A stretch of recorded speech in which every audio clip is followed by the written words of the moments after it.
My girlfriend left me stranded in a foreign country because I refused to let her father control our lives.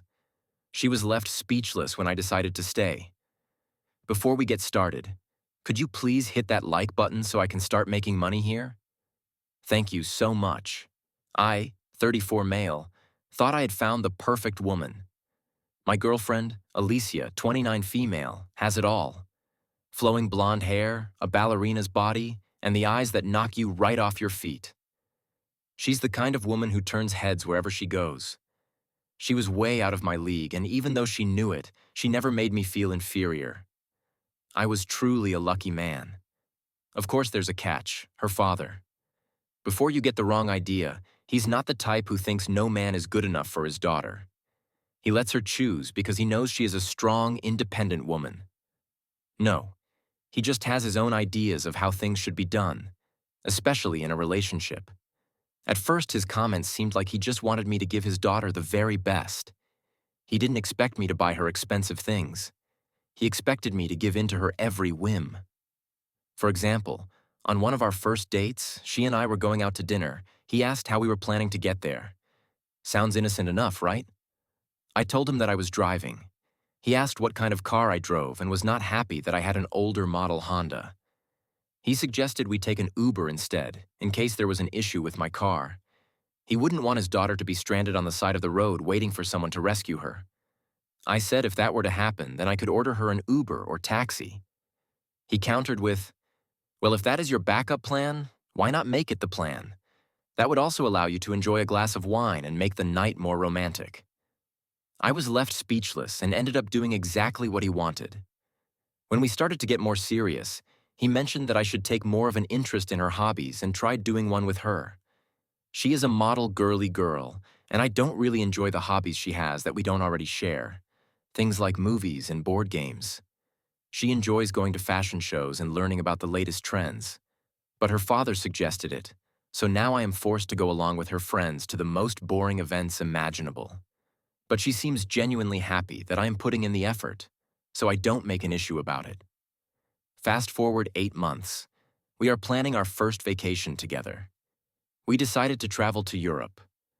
It has always been my dream to see the Colosseum in Rome, to put my hand on those ancient walls, and a wonder of the world that was built by men 2,000 years ago. But of course, her father had to offer his opinion. Rome is too crowded this time of year. There are too many long lines for every one of the sites.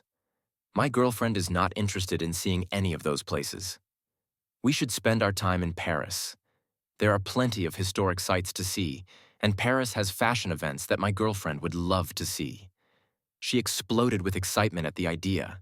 The absolute joy on her face pushed out any argument I had in me and crushed my dreams of seeing Rome at the same time. So again, I gave in. But every suggestion he made after that day was like a physical blow, and I was on the verge of cracking. Update 1. We actually had a great time in Paris.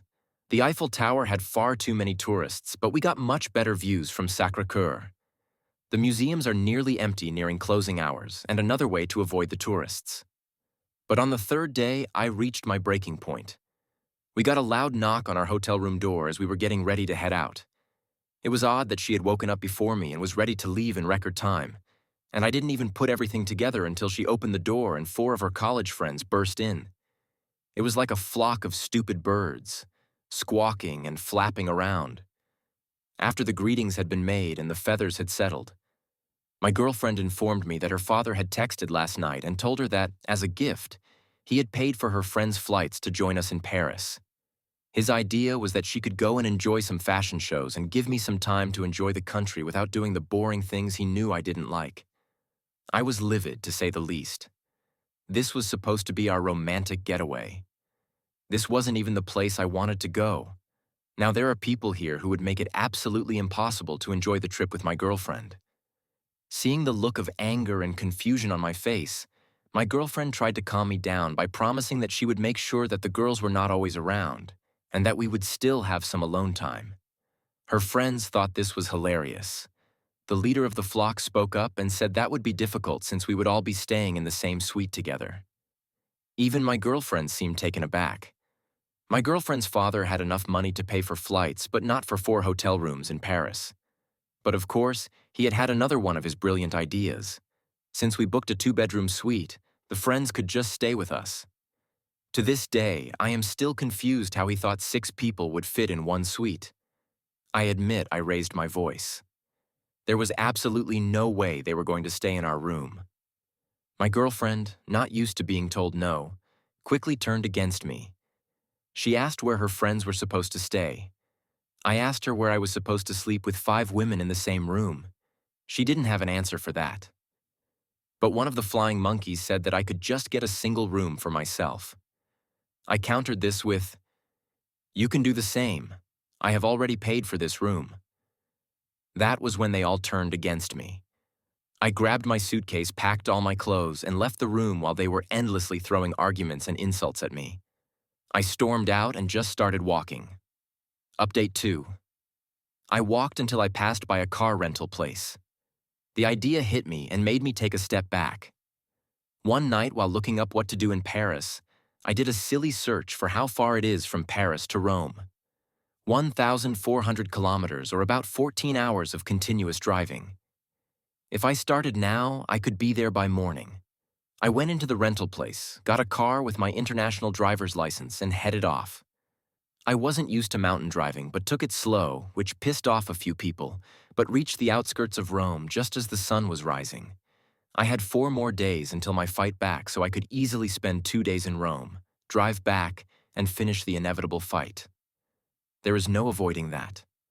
Once I had the route entered into my navigation, I set my phone to airplane mode and took my first ever road trip, never looking at my phone once. I wouldn't look at my phone until I had found a hotel room, had a shower, and a long nap. The long nap would have been much longer, but I was too excited to see this place I had dreamed of since I was a child. Even the 42 missed calls and 215 text messages from various people did not dissuade me. I spent 2 magnificent days in and around Rome, having never answered my phone once. I didn't even bother looking at the messages. Until the last night at the hotel room. I sat in the hotel lobby enjoying a nightcap and finally opened the big jar of crazy. First, the flying monkeys. I had absolutely no reason to read their garbage, so instantly deleted and blocked. Her family had reached out. Aunts, uncles, cousins, everyone. Deleted without reading and blocked. Her messages, as you might imagine, went through all the emotions. I won't bore you with details. I saw the timestamps. Her messages were either in the early morning or very late at night. A quick search of her social media confirmed what I was thinking. She and her friends had a wonderful time without me, and the only time left for messaging me was when the rest of the coven were asleep. But her last message from this morning struck a chord. Fine. Have it your way. Before reading what clever bullshit her father had thought to write, I had to text my mom and let her know that I was okay and that I would probably need to stay with her for a while when I get back. Update 2.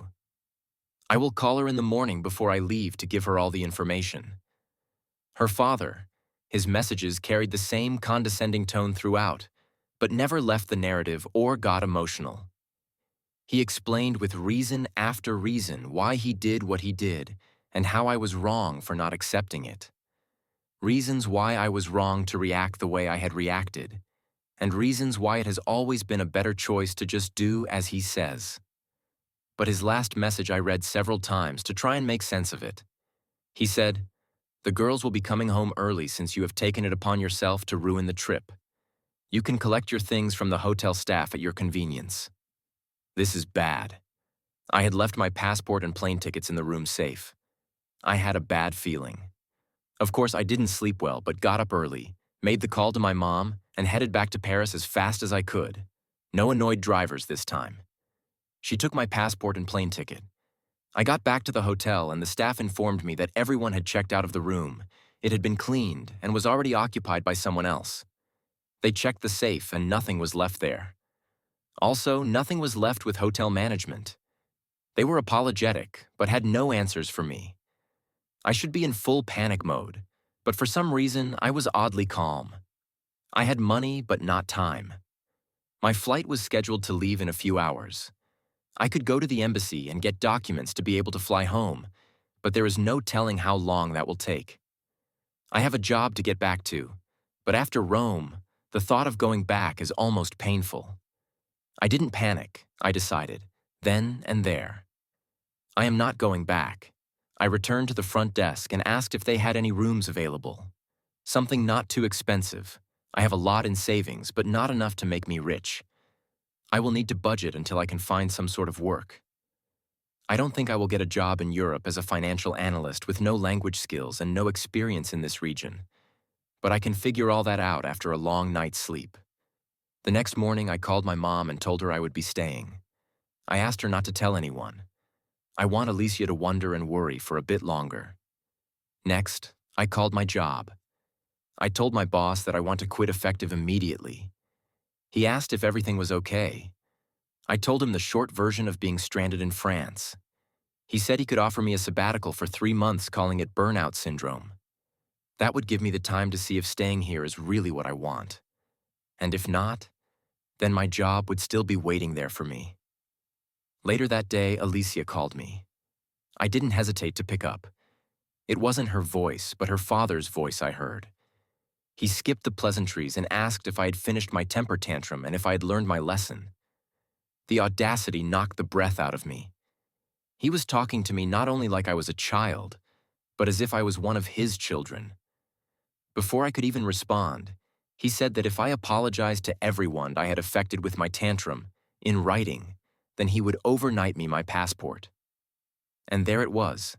He had actually convinced one of the coven to take my documents with them when they flew home. When he was finished, I let the silence last for as long as I could. When he started to confirm if I had heard him, I interrupted. I am not your child. I have gone along with your patronizing and emasculating control of my life and my relationship with your daughter because I truly loved her. As beautiful and amazing as she is, she still looked at me, really looked at me like I was the center of her world. I would have given her anything, but this trip showed me that anything is too much for anyone.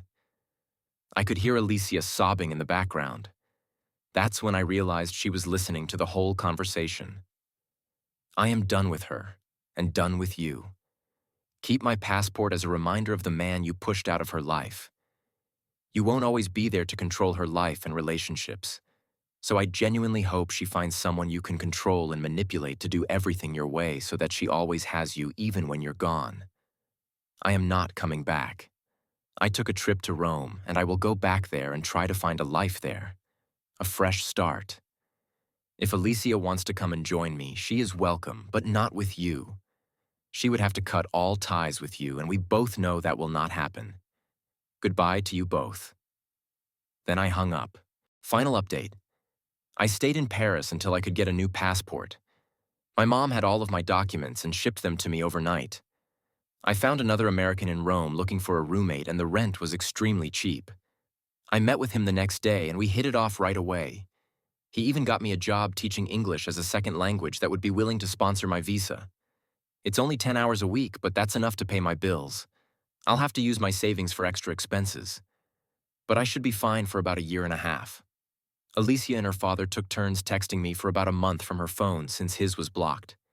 She was apologetic, but of course refused to cut contact with her father. She admitted that he was too controlling.